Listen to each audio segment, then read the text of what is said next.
टूट टूट के गिरने लगे, खून की वर्षा होने लगी, समुद्र सूखने लगा। महाराज सारे सृष्टि के प्राणी एकदम मरने को तैयार हो गए। सब देवता जाकर के ब्रह्मा जी के पास पहुंचे। देवताओं ब्रह्मा जी ने कहा कि देवताओं, तुम्हारे पूर्वज सनक सनंदन सनातन सनत कुमार भगवान नारायण के दर्शन करने के लिए वैकुंठ गए हुए थे। किसी से जाने पर उनको वैकुंठ के चौकीदार जय विजय ने रोक लिया था। रोकने के कारण जय विजय एकदम सनकादिक ऋषियों ने गुस्से के मारे और उनको अभिशाप दे दिया, तुम लोग यहाँ रह नहीं सकते हो। को वाम यह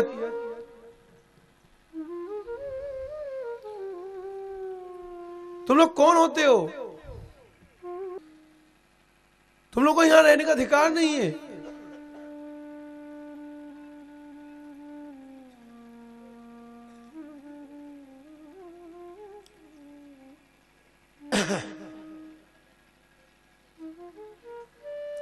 महाराज ये समदर्शियों का स्थान है। तुम लोगों में इतनी विषम, तुम लोग विषमदर्शी हो। भगवान परमेश्वर नारायण समस्त विश्व के आत्मा है, हर एक के पिता माता है। इनके पास हर कोई जीव आएगा, यहाँ कोई रुकावट नहीं होना चाहिए। तुम रुकावट डालने वाले कौन होते हो? हर जीवों के पिता माता सब कुछ तो भगवान नारायण है। भगवान के बच्चे भगवान के पास आएंगे। रोकने का मतलब क्या होता है? तुम नहीं जानते हो जीव के साथ भगवान का नित्य संबंध है। जाओ, तुम यहाँ रह नहीं सकते हो, तुम्हारा यहाँ से पतन हो जाए, तुम भ्रष्ट हो जाओ। जहां पर काम क्रोध लोभ तीन दुश्मन हर जीवों को हर इंसानों को परेशान करते, उस देश में चले जाओ। मर्त्यलोक में सबसे बड़ा दुश्मन काम क्रोध लोभ, इन्हीं के द्वारा हर इंसान परेशान है। अपने काम क्रोध में परेशान अपने आप है।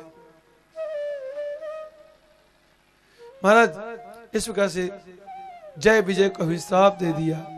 उसी समय भगवान नारायण देव वैकुंठ अंदर महल में से एकदम दौड़ चले। अरे चलो चलो, दरबार में दरवाजे में कुछ अनर्थ हो गया है। भगवान चल पड़े तो भगवान के साथ में गरुड़ जय विजय चंड प्रचंड कुमुद कुमुदाक्ष वैकुंठ परिकर सबके सब भगवान के साथ हो लिए और भगवान के साथ होकर के और महाराज आए। भगवान की स्तुतियां कर रहे थे, चमट डुला रहे थे और कीर्तन कर रहे थे, नाच रहे थे भक्तजन और भगवान आ रहे थे। और वैकुंठियों उस मार्ग के दोनों तरफ भगवान के भक्तजनों का निवास है। वे अपने अपने निवासों से निकल करके भगवान की पूजा कर रहे थे, आरती उतार रहे थे। वो एक देखने वाली नजारा थी। भगवान जैसे आए सनकादिकों के पास, सनकादिकों ने भगवान को दर्शन किया। दूर से दर्शन करते ही एकदम क्या अपूर्व शोभा का धाम, पूरे विश्व की शोभा, विश्व भर का तेज, इतना सुंदर इतना तेजस्वी।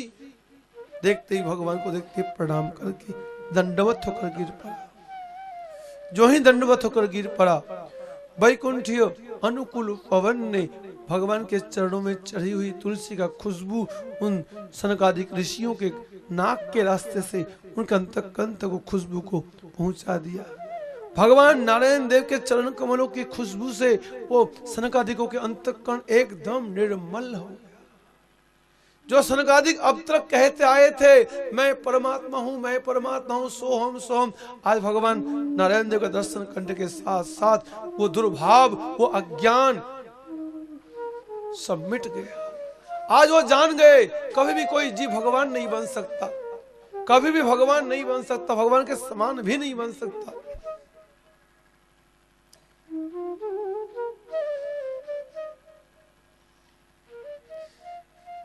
पूरा जगत भगवान के दास है, नौकर है। भगवान की सेवा करके अपने जीवन को धन्य बना सकता है। भगवान के नौकर, भगवान अपने सेवकों को अपने समान बनाते हैं। अपने समान ज्ञान वैराग्य चरित्र उदारता सरलता सेवा भाव सब दे करके भगवान की भक्ति के कारण सभी सद्गुण मिल जाता है। वरना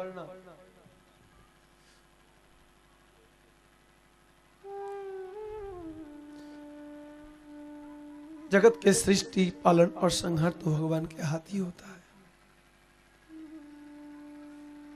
अब जाकर के सनकादिकों ने भगवान को दर्शन करते ही प्रणाम किया और भगवान के चरणों का खुशबू पाने के साथ साथ कह उठा, हम तो आपके दास है प्रभु, हमें क्षमा कर दो, हमने आपके सेवकों के ऊपर अत्याचार किया है, हमें माफ कर दो। भगवान ने कहा ये दोनों असुर योनि में जाएगा, क्योंकि इन दोनों ने आप ब्राह्मणों का अपमान किया है। ब्राह्मण इस दुनिया में मेरे नाम का प्रचार करते हैं, मेरी भक्ति का प्रचार करते हैं और वैदिक धर्म का, वैदिक आदर्शों का जगत में प्रचार करते हैं। ब्राह्मणों के द्वारा जगत में हमारा जगत जीव को मतलब उत्तम आचरण, उत्तम आदर्श, हरि भक्ति जगत के लोग सीख सकता है। अतः ब्राह्मण को मैं कभी अपमान नहीं करता हूँ, ब्राह्मण का अपमान कभी सहन भी नहीं करता हूँ। इन्होंने आप लोगों का अपमान किया है, इनको सजा भुगतना जरूरी है। ऐसा कह करके भगवान ने सनकादिकों को वहीं से विदा किया। जय विजय से कहा, जय विजय तुम जाओ, जहां कहीं जन्म लोगे मैं तुम्हारे साथ हूँगा, तुम्हें उद्धार करने के मैं जाऊंगा।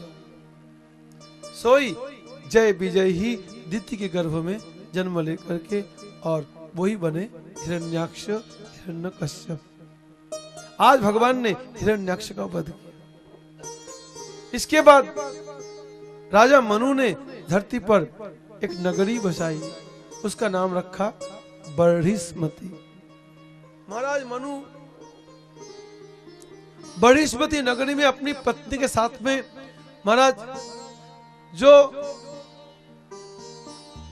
गृहस्थों के लिए आचरण बताया शास्त्रों ने, वो आचरण राजा मनु पालन करने लगे। अपनी पत्नी के साथ में महाराज वैदिक धर्म को, भगवान विष्णु की भक्ति को बड़े प्रेम से और करने लगे। करने से क्या हुआ, राजा मनु के घर में 5 संतानों ने जन्म लिया, 3 कन्या 2 पुत्र। कन्याओं के बीच में आकुति, देवहूति, प्रसूति। किंतु देवहूति को विवाह करना था, बड़ी हो गई। देवहूति की शादी के लिए महाराज किससे शादी करवाया जाए? देवहूति के उत्तम पति, सुयोग्य पति ब्रह्मा जी ने बोला कर्दम है। मनु महाराज जी देवहूति को ला करके और कर्दम जी के चरणों में समर्पण किया, कर्दम जी से विवाह करवाया। देवहूति कर्दम जी जैसे महान तपस्वी विष्णु भक्त पति को पा करके वो प्रसन्न हो गई। पति के साथ साथ वो भी हरि भजन करने लग गई। काफी लंबे समय तक दोनों पति पत्नी भगवान का भजन किया। कर्दम जी समाधि लगा करके उनका ध्यान किया और महाराज देवहूति उनकी सेवा करती रही, भगवान का ध्यान, भगवान के गुणगान करती रही। किंतु जब समाधि खुली कर्दम जी की, कर्दम जी देवहूति को देख करके बड़े प्रसन्न हुए। बोला देवहूति तुम्हारी कोई इच्छा है तो बोलो। देवहूति को मालूम पड़ा था कि जी उनके पतिदेव को भगवान नारायण ने वरदान दे चुके हैं, उनके घर पुत्र के रूप में जन्म लेंगे। देवहूति को बड़ी इच्छा थी भगवान नारायण को मैं कब पुत्र रूप में पाऊंगी, उनकी मैं सेवा करूंगी। आज पतिदेव ने पूछा तो एकदम से कह दिया प्रभु नारायण देव आपके घर में पुत्र रूप में जन्म लेंगे, उनकी सेवा मुझे मिलेगी। कब वो दिन आएगा? तब कर्दम जी ने देवहूति के लिए एक दिव्य कामोग विमान का निर्माण किया। जो विमान इसमें 10,000 भवन है, क्रीड़ा उद्यान है, जलाशय है, अपूर्व विशाल, और जो विमान बगैर ड्राइवर का चलता है, बगैर पायलट का चलता है, और जिस विमान में कैसा भी खर्च नहीं है, डीजल पेट्रोल का कोई जरूरत नहीं है, ये कामों का विमान है, संकल्प करोगे वहीं पर पहुंचा देगा। ऐसा विमान करदम जी ने निर्माण किया और देवहूति के लिए कहा, देवहूति आप आओ इसमें बैठो। देवहूति कहती, पतिदेव इतने सुंदर विमान में बैठने के लिए योग्य शरीर मेरा नहीं है, क्योंकि करदम जी के साथ में तपस्या करती करती उसके भी शरीर में बिल्कुल भी शरीर का श्रृंगार सब खत्म हो गया था। पैर के बलकल पहनी हुई थी, बालों में लटें पड़ी हुई थी, कुछ भी गहना नहीं, कपड़े भी नहीं है। तब करदम जी को चिंता लगी, वास्तव में इनके पास तो कुछ है ही नहीं। करदम जी का, देवी आप स्नान करके आइए इस कुंड में से, बिंदु सरोवर में से। देवहूति देवी स्नान करने जैसी उतरी, वहां पर 10,000 देवकन्याओं ने देवहूति को घेर लिया, घेर करके पकड़ के ले गई, ले जा करके और देवहूति की बालों का एक एक लटें छुड़ाई और शरीर में कितने कितने प्रकार के ओटन लगाए, स्नान करवाए। उसके बाद महाराज देवहूति को श्रृंगार किया। श्रृंगार करके पूछा, महाराज बताओ आपके श्रृंगार में कमी क्या है? तब भगवान महाराज देवहूति को याद है, मेरे पतिदेव कहाँ रह गए? तब तक वो पतिदेव के सामने आ पहुंची। करदम जी 10,000 देवकन्याओं के साथ में और अपनी पत्नी को लेकर के विमान में आरूढ़ हुए। आरूढ़ होकर के और कामों का विमान चल पड़ा। जहां संकल्प वहीं पर चल पड़ा। सूर्यलोक, चंद्रलोक, स्वर्गलोक महाराज चल पड़ा और 1000 साल भ्रमण किया। ऐसा विमान कभी कोई बना नहीं सकता। अभी का साइंस तो ये प्रकार के कला को तो सोच भी नहीं सकते।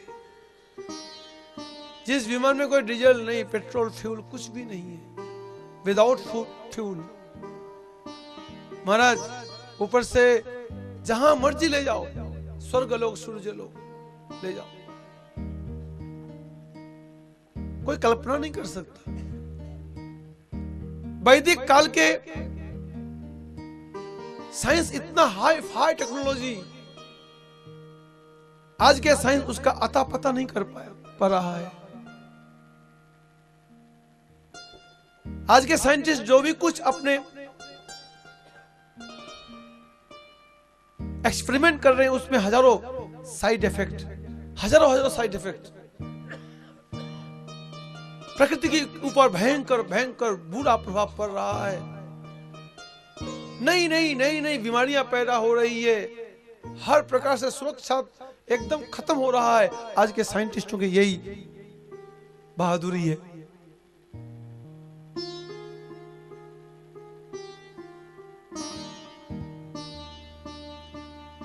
तब भी क्लेम करते हैं, दावा करते हैं कि हम लोग बहुत आगे बढ़ चुके हैं, पहले के लोग कुछ जानते भी नहीं थे। झूठा दावा करते हैं, झूठा क्लेम करते हैं।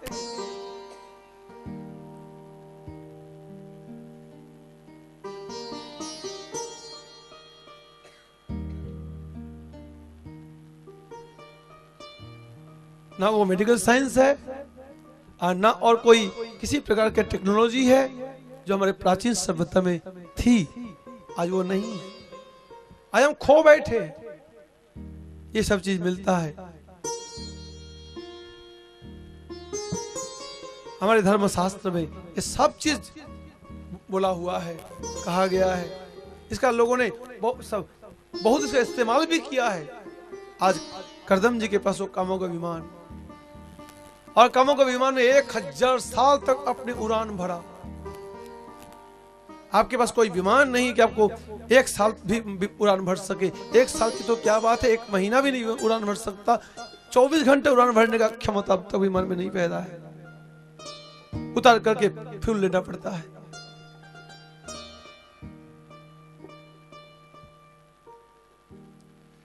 करदम जी महाराज जी इस प्रकार से अपनी पत्नी के गर्भ से 9 कन्या और 1 पुत्र संतान के 10 संतान जन्म दिया। 10वें संतान के रूप में साक्षात भगवान नारायण देव कपिल नाम से जन्म लिया। बोलिए कपिल भगवान की जय। और कर्दम जी ने 9 कन्याओं की शादी करवा दी। करवाने के बाद फिर और कर्दम जी कपिल भगवान से आदेश लिया, मैं क्या करूं? भगवान कपिल देव ने कहा तपस्या करने चले जाइए वन में। तब कर्दम जी महाराज जी तपस्या करने चले गए। घर में रहा उनकी माँ देवहूति और वो भगवान कपिल, 2 ही जने रहे। और माँ ने देखा मेरा घर सब खाली हो गया। 9 कन्याएं अपने अपने ससुराल को चली गई और पतिदेव भी चला गया। घर तो बिल्कुल शून्य हो गया। और एक बेटा है, और बेटा जो है भी वो भी ना खेलता है, ना खाता है, ना रोता है, ना बोलता है, ना मचलता है। वो तो निर्विकार बैठे रहता है। देवहूति को याद आया इनका जब जन्म हुआ था उस समय ब्रह्मा शिव आदि समस्त देवते आकर के बोला था ये साक्षात भगवान है, देख रही हूँ वो भगवान का ही लक्षण है। तब देवहूति जाकर के भगवान के चरणों में और हाथ जोड़ विनती करने लगी, जब भगवान मेरे पास है, जब परब्रह्म परमेश्वर मेरे घर में मेरे पास मेरे पुत्र के रूप में है, तो क्यों ना इससे मैं अपनी मुक्ति का रास्ता मांग लूं, अपने जीवन का कल्याण का रास्ता ले लूं। सो देवहूति मैया भगवान कपिल देव के चरणों में आकर के और एक दिन हाथ जोड़ विनती करती कहने लगी, क्या कहती है? निर्विन्नानितरांग भूमन असद इंद्रिय तरसनात् जेन संभवमानेन प्रपन्नान्धं तम प्रभो। हे मेरे प्यारे, मैं इस संसार में आकर के निर्विन्न हो गई हूं, घबरा गई हूं, परेशान हो गई हूं, दुखी हो गई हूं। असद इंद्रिय तरसनाद, ये दुष्ट इंद्रियां जिन लोगों का कोई पेट भरता ही नहीं है, ये आंख नाक कान अपनी त्वचा एक एक जो इंद्रियां हैं, इन इंद्रियों का कोई कभी भी पेट नहीं भरा जा सकता। ऊपर से काम क्रोध लोभ मोह मद मात्सर्य ये हमारे ऊपर हावी होकर के बैठा हुआ है। मैं इनकी खूब खुशामदी कर रही हूँ और ये खुशामदी का परिणाम हमको बार बार कुकर शुकर जोनी में जाकर के कभी गला कटाना पड़ता है, कभी गंद खाना पड़ता है। बहुत परेशान हो गई हूँ, हैरान हो गई हूँ। हे प्यारे, अब तेरे चरणों में आकर के पहुंची, पता नहीं कौन से मेरे अच्छे कर्मों पुण्य कर्मों ने तेरे चरणों में लेके आया है। आज तू मेरे पास मुझे कृपा करके और मुझे बता, मैं तेरे चरणों में शरण हूँ।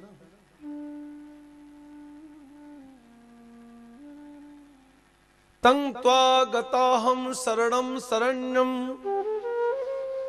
सभृत संसार तरो कुठारं जिज्ञासयाहं प्रकृते पुरुषस्य नमामि सद्धर्म विदाम वरिष्ठम। मैं आपसे एक सवाल करूंगी, जानना चाहती हूँ कि मैं कौन हूं। मैं अपने को पहचान नहीं पा रही हूं।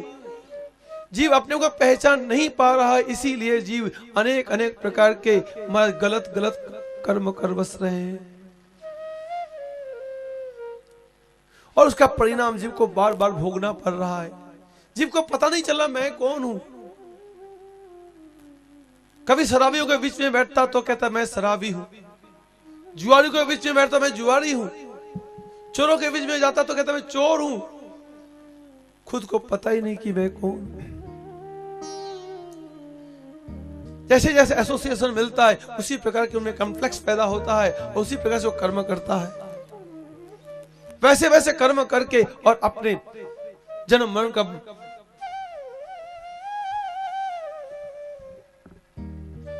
हजारों प्रकार के महाराज बंधन डाल लेता है अपने आप। हे प्रभु, कृपा करके हमें बताओ कि मैं कौन हूं। मैं अपने को पहचान जाऊं और पहचान करके फिर वास्तव कर्तव्य मेरा क्या है, मुझे क्या करना चाहिए, मैं उसे करूं। यही सवाल भगवान कलयुग पवन अवतार चैतन्य महाप्रभु जी से सनातन गोस्वामी जी ने किया था। के आमी कहने मोरे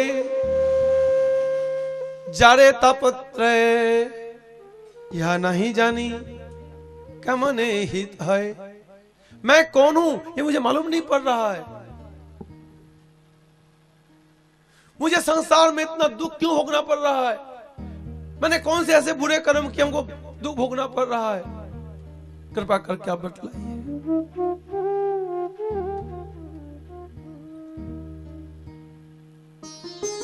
वेदांत तो कहता है जब जीव के पुण्य का उदय होता तो जीव के अंदर सबसे पहला सवाल पैदा होता है कि मैं कौन हूं, मेरा कर्तव्य क्या है। अथा तो ब्रह्म जिज्ञासा।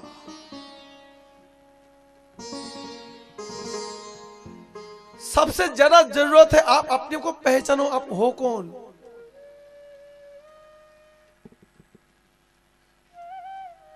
जब तक अपना आत्मज्ञान नहीं होगा तब तक तो हम लोग अपने सही कर्म नहीं कर पाएंगे। कभी कसाई का काम करेंगे, कहेंगे नहीं जी ये तो मेरी रोजी रोटी का धंधा है, इसे तो करना ही चाहिए। कभी डकैती का काम करेंगे, डकैती डालेंगे जी हमारी रोजी रोटी है। हमें ऐसी रोजी रोटी ऐसी चलती है। ऐसे ऐसे बुरे बुरे कर्म करके जीव कितना कितना दुष्कर्मों का बोझा उठा लेता है, उनको फिर भोगने को बाध्य होना पड़ता है। आज देवहूति भगवान के चरणों में यही प्रार्थना कर रही है, प्रभु कृपा करके बताओ मैं कौन हूं।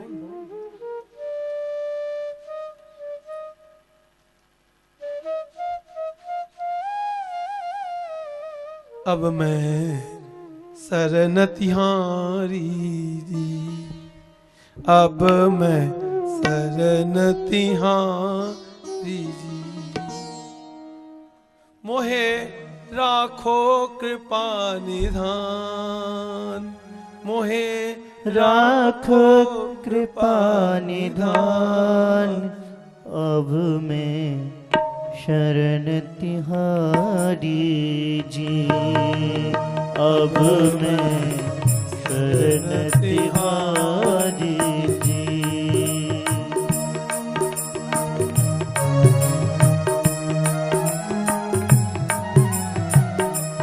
मोहे राखो कृपा निधान, मोहे राखो कृपा निधान। अब मैं शरण तिहारी जी, अब मैं शरण तिहारी जी।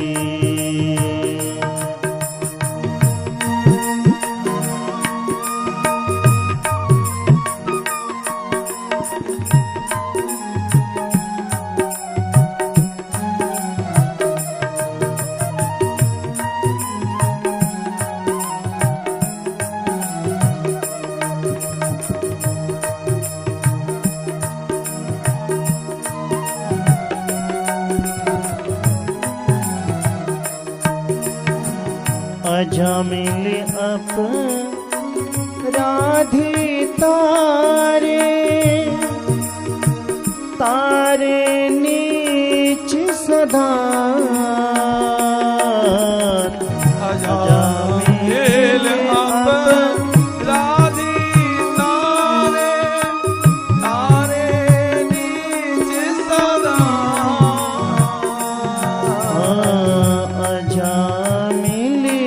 अपराधी तारे, तारे नीच सदा। अजामिल अपराधी तारे, तारे नीच सदा। जल डूबत गज राज उबारे, जल डूबत गज राज उबारे। गणिका चढ़े विमान, गणिका चढ़े विमान। अब मैं शरण तिहारी जी, अब मैं शरण मोहे राखो कृपा निधान, मोहे राखो राखो कृपा निधान, अब मैं शरण तिहारी जी, अब मैं शरण तिहारी जी।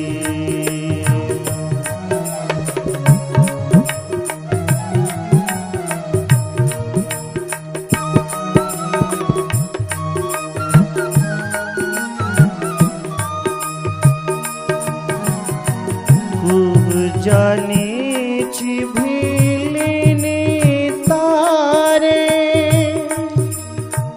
खूब जानी छिभिलिनी तारे, निज सहान, खूब जानी छिभिलिनी तारे, जाने सकल जहान, कह लगी कहूँगी न तन ही आवे, कह लगी कहूँ रे बहुते भाखत संत सुजान, अब मैं शरण तिहारी जी, अब मैं शरण तिहारी जी।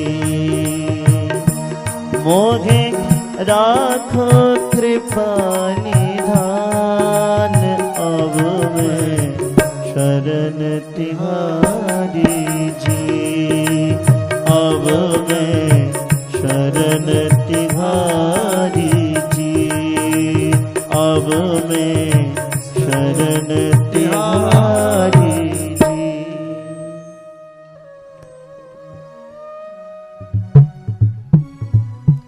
भगवान कपिल कहने लगा, मां आपने पूछा है प्रकृति पुरुष के बारे में। मां जब तक अंतःकरण निर्मल न हो साधुजनों की संगति करके, तब तक ये ज्ञान अंतरात्मा धारण नहीं कर पाएगी। इसलिए पहले जरूरत है साधु संगति का। भगवान देवहूति भैया पूछती हैं, बेटा साधु का पहचान क्या है, मैं किसको साधु मानूंगी? साधु जी कैसे होते हैं? जटाधारी होते हैं कि भस्म लगाने वाले होते हैं कि कैसे होते हैं साधु? तो बताओ साधु का पहचान क्या है? भगवान कपिल ने कहा, ना जटाधारी, ना भस्मधारी, ना खप्पड़धारी, ना चिमटाधारी। साधु का पहचान तो मां ये है, मई अनन्य न भावेन भक्तिम कुर्वन्ति जे दृढ़ाम, मदाश्रय कथा मृष्टा सिन्वन्ति कथयन्ति च। साधु का पहचान ये है, साधु का दो तरह से साधु को पहचानना पड़ेगा। एक साधु का मुख्य लक्षण है गौण लक्षण है। गौण लक्षण तो ये है, साधु सरल होंगे, ज्ञानी होंगे, दयालु होंगे, सहनशील होंगे, साधु विनम्र होंगे। ये साधु का गौण लक्षण है, ये मुख्य लक्षण नहीं है। मुख्य लक्षण कौन सा है? साधु का मुख्य लक्षण है साधु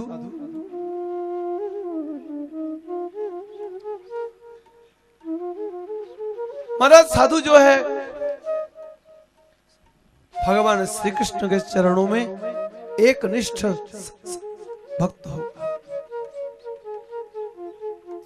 अन्य किसी भी प्रकार की उपासना आराधना में निष्ठा न रख करके, निष्ठाओं को छोड़ करके, तोड़ करके मात्र भगवान श्री कृष्ण का नाम जपेगा, उसका नाम है साधु।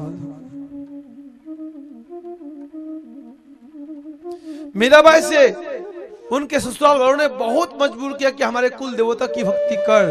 मीराबाई ने कहा नहीं, ये तो सिर गिरधर के चरणों में बिक चुका है, ये वहां से हटेगा नहीं। इसके लिए मीराबाई को जीवन भर संघर्ष करना पड़ गया, लेकिन भगवान कृष्ण का चरण छोड़ा नहीं। लोगों के कहने पर, लोगों के बहकावे में आना कोई बुद्धिमानी नहीं है। हिरण्यकश्यप ने प्रहलाद के लिए बहुत कोशिश किया ये विष्णु भक्ति छोड़ दे, पर प्रहलाद ने नहीं छोड़ा। बलि के गुरु ने बड़ा प्रयास किया कि बलि विष्णु भक्ति छोड़ दे, किंतु बलि ने नहीं छोड़ा। इसका नाम है साधु। किसी प्रकार लोभ लालच में, किसी बहकावे में, किसी प्रकार भी कारण भगवान विष्णु भक्ति को नहीं छोड़ेगा। अन्य किसी उपासना साधना को नहीं करेगा। करेगा तो जब कभी भगवान कृष्ण की भक्ति करेगा। सोवत जागत उठत बैठत जपो निरंतर राम, निर्धन के धन राम हमारा। ये लोग होते साधु। एक निष्ठ कृष्ण भक्त विष्णु भक्त ही साधु है, और किसी को साधु नहीं बताया। क्योंकि सदवस्तु की जो उपासना करे वो है साधु। सदवस्तु बोलने से एक भगवान कृष्ण ही सत्य है, भगवान विष्णु ही सत्य है, भगवान राम ही सत्य है, और कोई सत्य वस्तु नहीं है, सत्य व्यक्ति नहीं है। सबकी सत्यता भगवान कृष्ण के चरणों में डिपेंड करता है। कृष्ण से दुनिया आई है, कृष्ण में रुकी हुई है, कृष्ण के लिए पैदा हुई है, कृष्ण के द्वारा संचालित हो रही है।